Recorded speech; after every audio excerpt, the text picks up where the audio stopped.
Hey everybody, it's Jason Blaha here, and today I thought I would chat with you guys and gals a little bit about a topic that I feel doesn't always get addressed enough. Because when we get into these conversations of all the different reasons we train, when it comes to the topic of just overall health, overall fitness, metabolic rate, lower chances of cancer, all these other health things, right?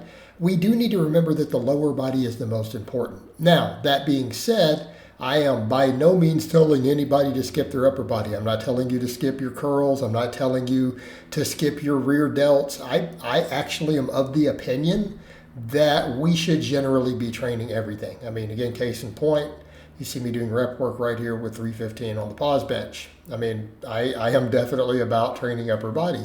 However, when we start looking at the health benefits and we see all the data that we have on bone density, on how every ounce of muscle that we gain lowers risk of cancer slightly, lowers risk of diabetes, how even strength training, when it's been compared in meta-analysis, appears to be slightly better than cardio even for heart health.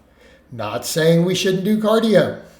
Again, people read too much into these things. Sometimes you make those statements and people go, oh, so you're saying we shouldn't train the upper body? No, I never implied that.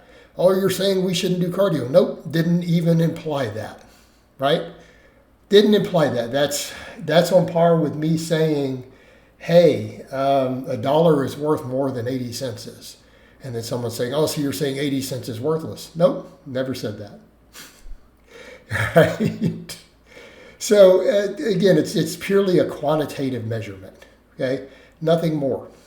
But the fact of the matter is, and I'll get over to in a minute, the fact that there's nothing stopping us from training the upper body if we train our lower, right?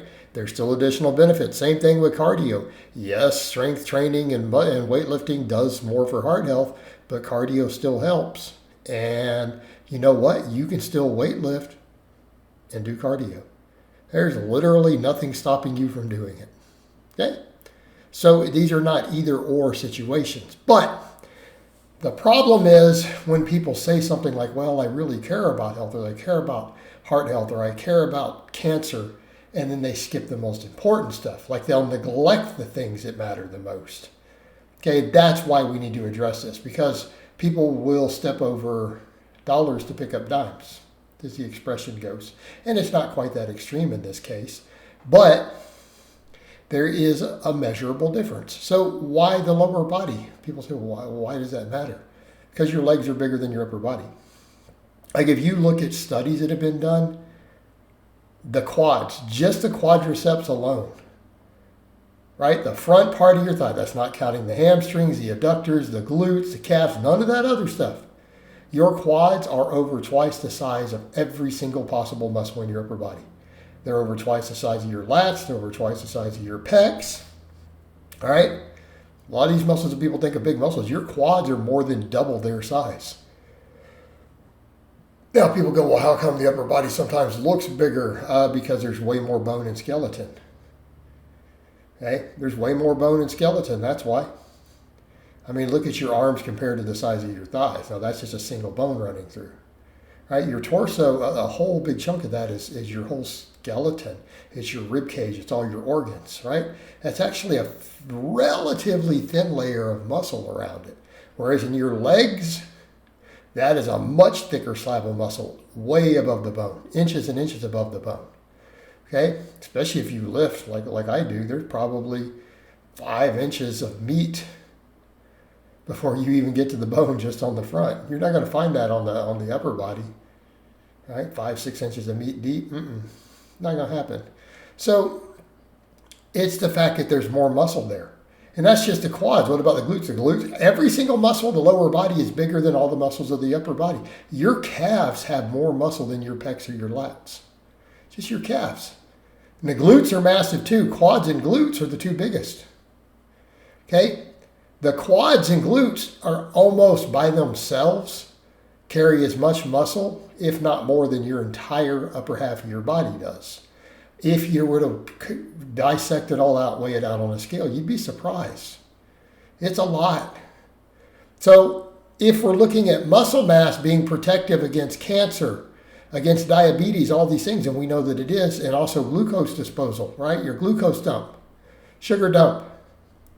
If that's the case, it makes sense that legs should be prioritized, or at the very least never ever neglected or trained less than the upper body, okay? So you've got that to factor in, right? That's a big deal. Well, what about once we start moving? All right, once you start getting up and walking or jogging or riding a bike, once you start doing any cardio or movement, what muscles are doing the moving? Well, your legs, okay? Now, all muscle is metabolically active, right? We know that, even at rest. But the muscle that's actually moving and working, the size of it matters more. In other words, when we talk about how much calories and energy and everything you expend, say, walking down the street, going for a 30-minute walk, okay? Which stuff we should be doing for health anyways. You know, you should probably get out and do a 20, 30-minute walk every day. It's good for you. When you think of the metabolism and energy expenditure, if you put 10 pounds of muscle on your upper body versus 10 pounds of muscle on your lower body, which one is going to be way more metabolically active when you go take that walk? Obviously in your legs, because it's being used, it's being contracted. Okay. Also, it adds more swing weight. So if you're looking at, hey, how much energy am I burning up walking around and moving around, your legs matter more. And you get people who ask me, well, what do you mean you burn that many calories a day? You're 48 years old. You know you burn like 4,000 calories. I'm like, yeah, but I do. But look at the size of my legs, size and strength of my legs. It kind of matters, guys. I burn a lot of calories if I get up and go take a 10, 15-minute walk. I probably burn a decent amount of calories making a trip to the grocery store, just pushing the shopping cart around. Not saying it's insane amounts, but it's definitely significant. It adds up. So that's kind of the point too. Your legs, because not only are they the biggest muscles, you're going to use them more for things. That's going to burn through more glucose. It's going to create more insulin sensitivity. Right? It's going to improve your blood work overall better. It's going to make you burn calories and energy. You're going to be less risk for obesity, less risk for diabetes. I mean, again, we're getting into some important stuff. Same thing, we know insulin sensitivity, which we get from muscle cancer. Muscle tissue is it is cardio protective, but it's actually cancer protective. Your muscle tissue competes with tumors for resources. Because your body's trying to fight the tumors off, but if they grow faster than your body and immune system can handle them, you got problems real quick. All right? Building muscle in general is helpful. Legs are more helpful. That's all I'm saying in regard to all this. All right, guys, but that's really all I have to say on that today. I hope it's been informative, and I'll talk to you guys and gals next time.